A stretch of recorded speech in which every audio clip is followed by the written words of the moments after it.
Hey everybody, welcome back to another edition of Rat Shack Unhinged. Hey, thank you very much. Hold your applause until we finish this thing, okay?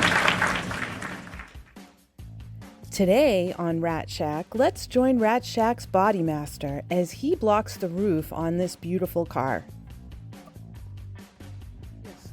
I'm sorry. So we're spraying a guide coat now. What does that do? This is so when we sand it, we can see where the low spots and high spots are, and then apply some more filler. Just a real cheap paint, only costs like $1. What kind is it? It's just basic enamel. You gonna spray it on that side too? Yep, I'm gonna spray it on both sides. And you just want a light coat. Who's that the cold thing? Just a real light coat. Yeah? Yeah, you're not really painting it, just putting a light coat down so that when we go, let it dry a little bit. And you can use any paint you want, really, just a light coat. It doesn't matter what color? Doesn't matter what color. You want something that's going to contrast with whatever the filler was, though. Okay. I mean, it wouldn't look good if I had like light green or light blue. You want it to stand out. So you could put purple or something. I could put purple, but you want to make sure it's a really light paint. Like typically like a primer works good, you know what I mean? Okay. So here we are, here we go. All right? All right. You gonna spray more? Yeah, I'm gonna get this side right here and then come back. Let that dry a little. And then, as you can see, it's just used, like I said, you can use any kind of paint, just a cheap $1 paint.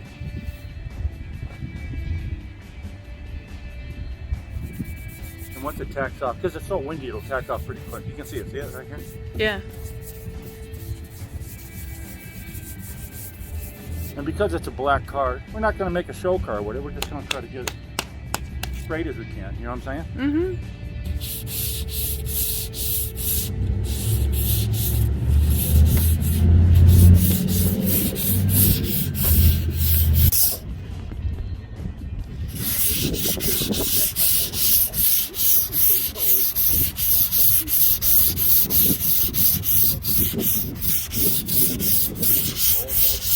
So as you can see here, it's coming off, removing the black, and you can see some spots here have the darker area. And this is a long block, right? So it's straight, but it's got a little bit of a crown to it. So you don't want to read it too much. So you hold your hand down there, just pull back so we can see what we got over here. See how I'm going crosswise too? So does that have a bend to it? So it Yeah, goes so with you can get just a little bit of bend to it. So it's not really flat. So I'm going to hold it on the end so it's flat here. And so I'm going to go this way. And then go this way. So like an axe. See what I'm saying? Mm-hmm. So what's happening here is, as you can see, it's lighter here, and still dark in the center. So just by a hair. Can you see that? Yeah. And then the same thing here now. Cut this way. So you see what I'm saying? So you just light here now? That's Yeah. And I have enough to come out because you can still see a sand scratch, so that'll still probably come out right there. Yeah, this way.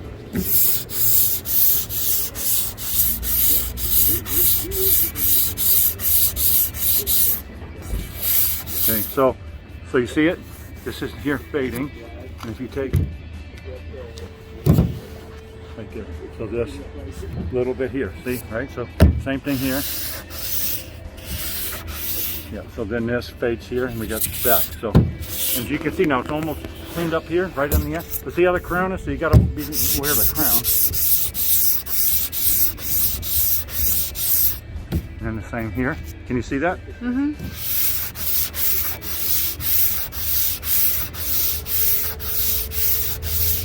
So you can start to see now as I'm cutting, I'm lowering this, picking this up and starting to hit this in the corner. Can you see that? I can. You can?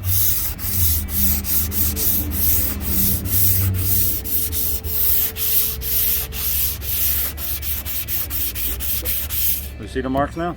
You gotta clean it off here because you get these little, they're called rat tails.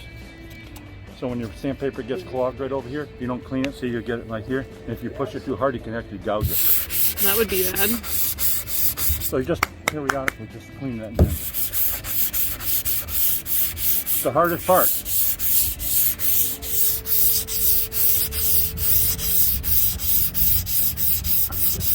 And that's just making it so that it's an even contour, right? Correct. So it's all this is blocking.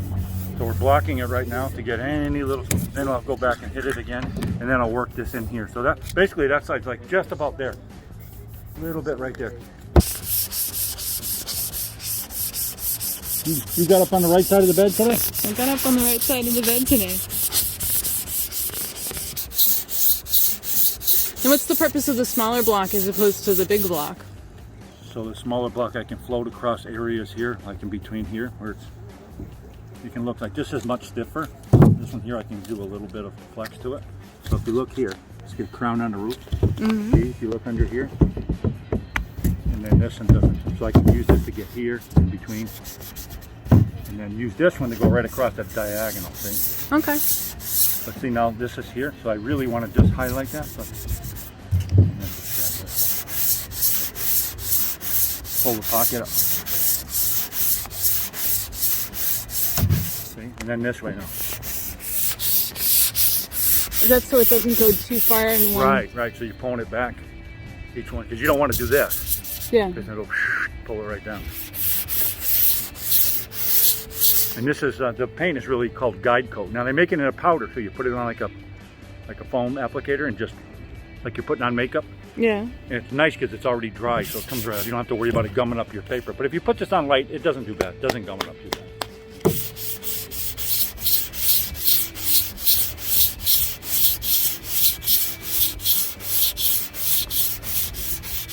So I see that, and this is 120 we're using. So we've got to go 120, then we'll go 180, 220. So you're going to do it over and over and over again? Yeah, we're going to sand this probably 5 more times.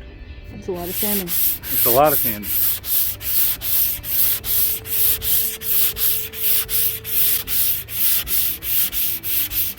I'd offer you a beer, but I don't drink.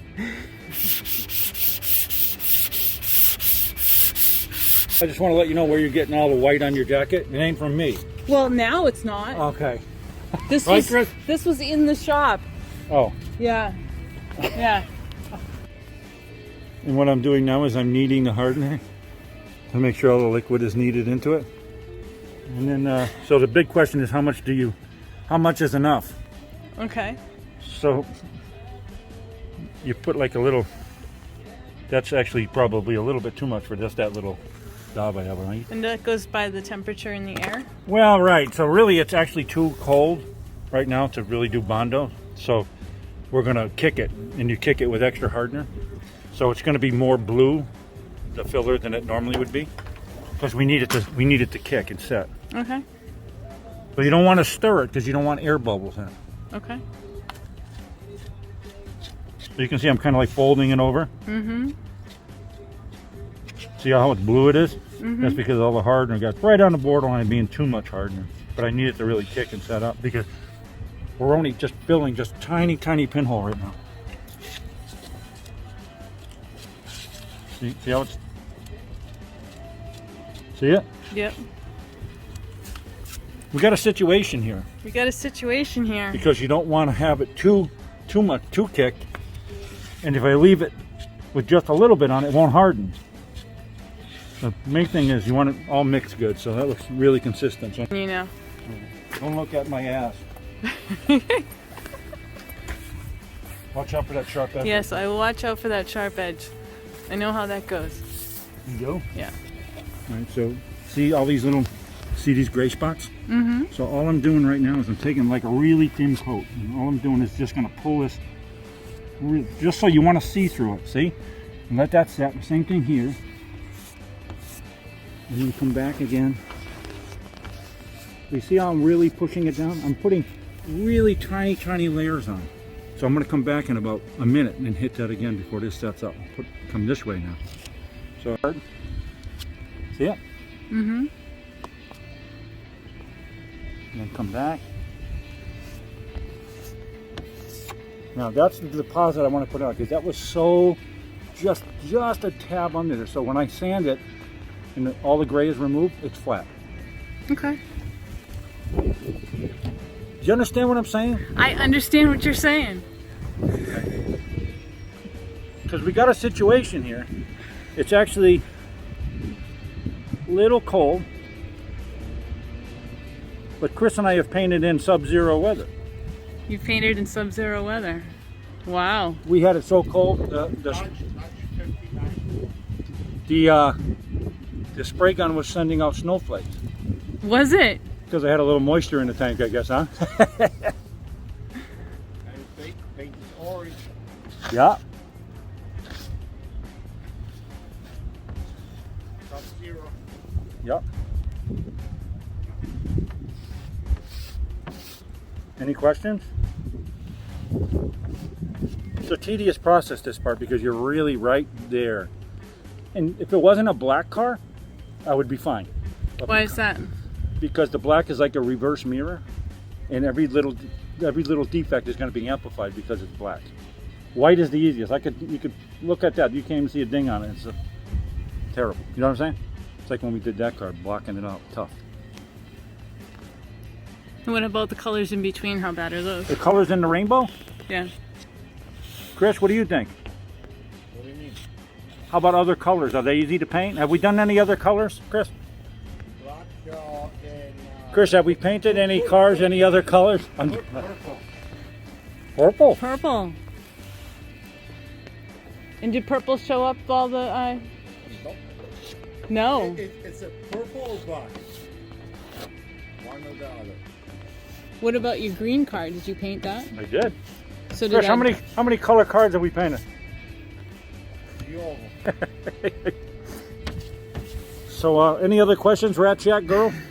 Hey, listen. Chris. I'm just gonna say it. Okay? I don't know if you film it or not. He is filming. He's gonna know. What's that? He was doing a 50 Camaro, 50 something, right? I don't know where you're going with it. I was doing, you did Camaros. Well, the Camaro that... Oh, the 73, the white and The orange? 73? Yeah. I came and I showed him, I said, that is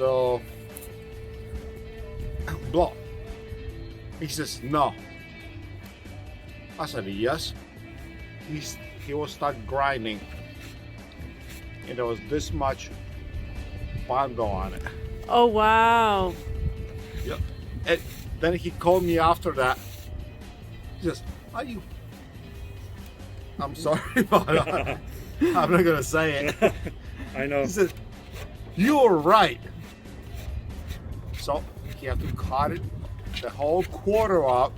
He had to bring the new quarter and weld it in. Wow. Yeah. That's And a he big did it- job. And he did it right. He did it right. Yeah. Because it was like 1/4 inch or up to 1/2 inch of bondo on it. That's a lot of Bondo. And he don't believe me. You didn't believe him, why? It's just a running joke him and I have about, he says one thing, I say another, and we see who is right. Yeah. He kept saying that bond was going to go all the way to that quarter. I'm there, no it's not. Yes it is. I kept grinding. I said, you were right. He was right. No, I'm just flattening it right now. You're just See? flattening it? So Yeah. you flatten it with the circles? Well, I'm As just opposed using a to the circle to straight. concentrate my sanding on what I just put down. I don't really want to get into this. I want to blend this in. See, run your finger here. Rat Shack girl. See? Feel it? Yes, I feel it. You don't have to keep rubbing it like that. Oh my goodness. Oh my God. Relaxing the metal. What is So that? right now with all the layer on here, all the filler, it's tight. So what I'm going to do is I'm trying to get the roof to fall back to its natural point. So I'm coaxing it. See, metal has memory. Okay. And what I'm trying to do is remind it where it wants to be. That's all. So you bang it from the inside to do that? Yeah, so I put the cushion here so I'm not hurting up finish anymore. So then I'm tapping on here. And what it's doing is very, very minutely, it's stretching the metal.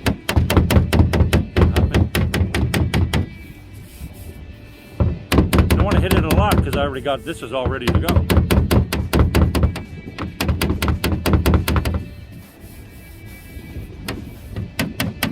And don't forget there's going to be a 2-3 layers of what they call high build primer on here. So I'm actually don't even need it like this.